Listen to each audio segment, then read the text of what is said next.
Students, very good morning to everyone. तो हम आज की क्लास में डिस्कस करने वाले हैं transfer function of control system. Okay, तो जो transfer function of control system होता है वो हमारा क्या होता है? Transfer function of control system हम बोलते हैं is defined as the ratio of Laplace transform of output variable to the Laplace transform of input variable assuming all initial conditions are zero.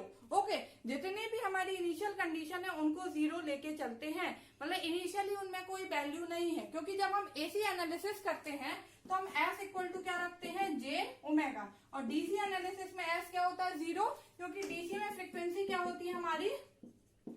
Zero. Okay, तो क्या होता है जब आपने AC analysis पढ़ा होगा हमारा सर्किट में, तो आपने देखा होगा कि उसमें इनिशियल कंडीशंस भी कुछ आती है, जैसे कैपेसिटर है तो वो हमारा कितना चार्ज है, इंडक्टर है तो उसमें कितनी एनर्जी स्टोर है। तो यहाँ पे जो हम लेके चलते हैं ट्रांसफर फंक्शन फाइंड करने के लिए, उसमें हम क्या मान के चलते हैं?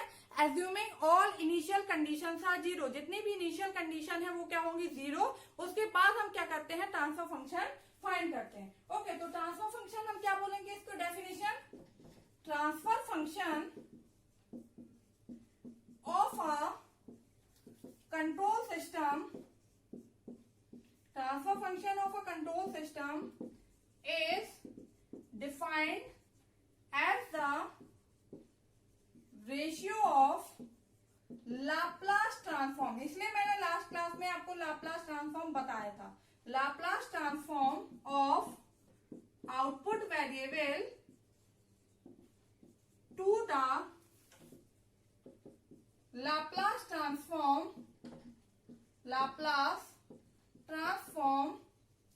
Of input variable assuming all initial conditions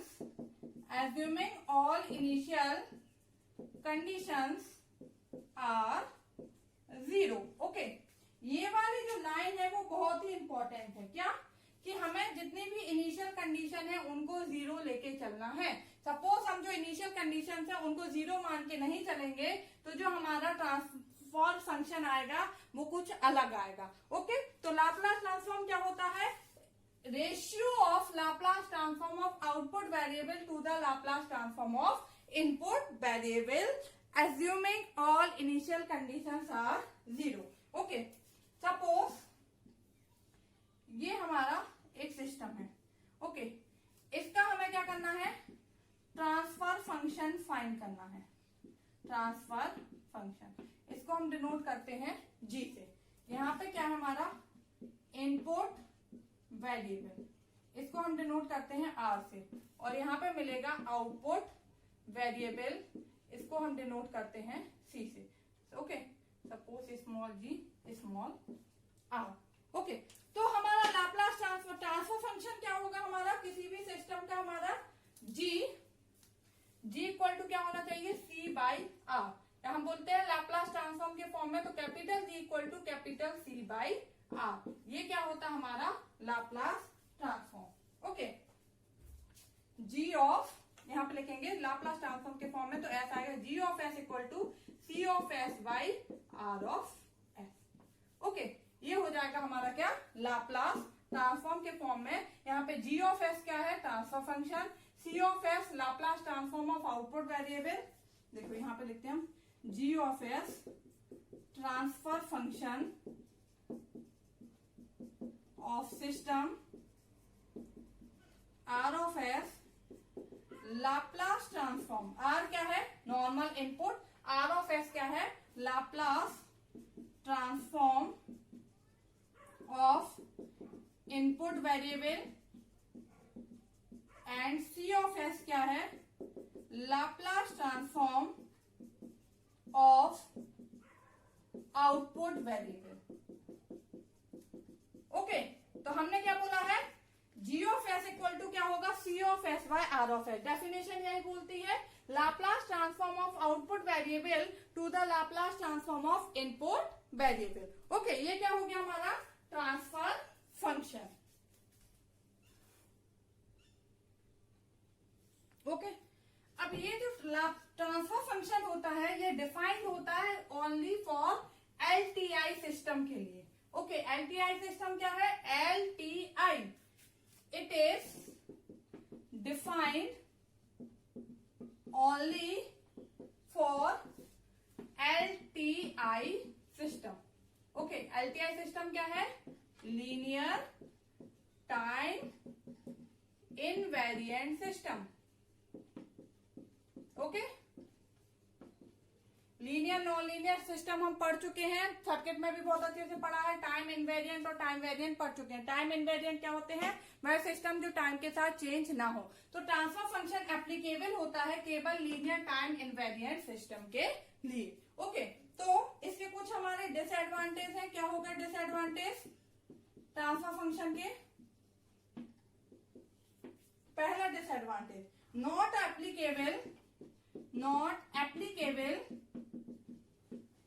when initial conditions are not zero। Okay, अगर इनिशियल कंडीशन जीरो नहीं है तो वहां पे ट्रांसफर फंक्शन एप्लीकेबल नहीं होगा। दूसरा, not applicable for non linear and time variant system. Okay, non linear और टाइम वेरिएंट सिस्टम के लिए ये एप्लीकेबल नहीं होता है। Okay, it is not a convenient method for multiple input and multiple output system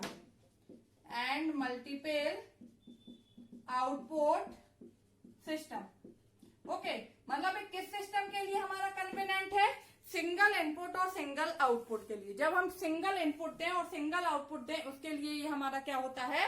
applicable होता है। अगर मल्टीपल इनपुट मल्टीपल आउटपुट है तो उसके लिए हम ट्रांसफर फंक्शन नहीं, फिर हम ब्लॉक डायग्राम पढ़ेंगे। ओके, उसके थ्रू हम क्या करते हैं? फाइंड करते हैं। तो ट्रांसफर फंक्शन, ये चीज हमें याद रखनी है क्योंकि ये भी एग्जाम में पूछ लिया जाएगा कि ट्रांसफर फंक्शन जो होता है किस सिस्टम पे एप्लीकेबल होता है। तो ट्रांसफर फंक्शन केवल एलटीआई सिस्टम पे एप्लीकेबल होता है। एलटीआई सिस्टम मतलब linear time invariant system. Okay, तो क्या है transfer function? It is the ratio of Laplace transform of output variable to the Laplace transform of input variable assuming all initial conditions are zero। जितनी भी initial condition है उनको zero मान के चलना है। दूसरी चीज, सिस्टम जो है वो कैसा होना चाहिए? एलटीआई सिस्टम होना चाहिए। मल्टीपल इनपुट मल्टीपल आउटपुट के लिए ये ज्यादा कन्वीनियंट हमारा नहीं होता। ओके, अब ट्रांसफर फंक्शन हमने बोला क्या है? लाप्लास में हम फाइंड करते हैं। तो हम यहाँ पे कुछ देखते हैं, जैसे हमारा इलेक्ट्रिकल सिस्टम है। ओके, अगर हमारा इलेक्ट्रिकल सिस्टम है, यहां पे हम लेते हैं टाइम डोमेन और यहां पे लेते हैं हम फ्रीक्वेंसी डोमेन। फ्रीक्वेंसी डोमेन को किससे बताते हैं? एस से, टाइम डोमेन को टी से। ओके, तो अगर रेजिस्टेंस है आर तो टाइम डोमेन में भी रेजिस्टेंस आर से डिनोट करेंगे, फ्रीक्वेंसी डोमेन में भी आर से ही डिनोट करते हैं। ठीक है, अगर हम आप वोल्टेज देखें तो V of S equal to क्या हो जाएगा? R into I of S. Okay, अगर इंडक्टर है टाइम डोमेन में L तो इसको फ्रीक्वेंसी डोमेन में हम किससे डिनोट करेंगे? एफ एल से। ओके, तो V of S equal to क्या हो जाएगा? F L into I of S. ये हम किस में दे रहे हैं? फ्रीक्वेंसी डोमेन में। फ्रीक्वेंसी डोमेन को ऐसे नोट करते हैं। अगर कैपेसिटर है टाइम डोमेन में C तो यहाँ पे हम कैपेसिटर फ्रीक्वेंसी डोमेन में किससे डिनोट करते हैं? 1/CS से। मतलब जहां पे भी हमें इस टाइप का टाइम डोमेन में फंक्शन दिया है तो पहले हम उसको फ्रीक्वेंसी डोमेन में कन्वर्ट करेंगे, उसके बाद हम क्या करेंगे? उसका ट्रांसफर फंक्शन फाइंड करेंगे, मतलब output value divide by input value. ठीक है, तो अगर R दिया है तो फ्रीक्वेंसी डोमेन में भी उसको R से ही डिनोट करेंगे। अगर इंडक्टर दिया है L तो फ्रीक्वेंसी डोमेन में उसको SL से शो करेंगे। कैपेसिटर C तो उसको फ्रीक्वेंसी डोमेन में 1/CS से शो करेंगे। ठीक है, तो यहाँ पे V of S equal to क्या हो जाएगा? 1/CS into I of S. Okay, अब अगर हम स्टेडी स्टेट डीसी गेन की बात करें, ठीक है, ये आपको समझ में आ गया। अभी हम इसके बाद न्यूमेरिकल कराएंगे तो आपको समझ में आ जाएगा कि कैसे इसको सॉल्व करना है, रिप्रेजेंट करना है।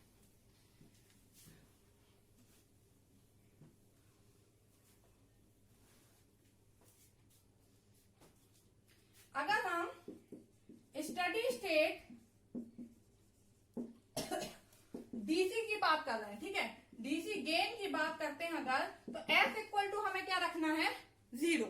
ओके, तो अगर इंडक्टर है, ए रेजिस्टेंस है, तो यहाँ पे भी क्या रहेगा, रेजिस्टेंस। अगर यहाँ पे क्या है, इंडक्टर है एल, तो यहाँ पे क्या हो जाएगा, ये शॉर्ट सर्किट से शो करेंगे। क्यों? क्योंकि एल की जगह यहाँ पे क्या था, एस एल, एस की जगह क्या रखना है, 0, 0 मतलब शॉर्ट सर्किट। ओके, यहाँ पे क्या है, कैपेसिटर सी, तो यहाँ पे क्या है, सॉरी, कैपेसिटर सी, तो यहाँ पे क्या हो जाएगा हमारा, ओपन सर्किट से होगा। क्यों? 1/CS, तो 1/0 मतलब इन्फानाइट, तो ये किससे होगा, ओपन। तो हम क्या बोलते हैं, स्टेडी स्टेट डीसी की अगर हम बात करते हैं, तो आर्क एल इंडक्टर को किससे डिनोट करते हैं, शॉर्ट सर्किट से। कैपेसिटर को किससे डिनोट करते हैं, ओपन सर्किट से। अगर कहीं पे क्वेश्चन में दिया गया है कि steady state DC value find करें, ओके, अगर कहीं क्वेश्चन में दिया गया है कि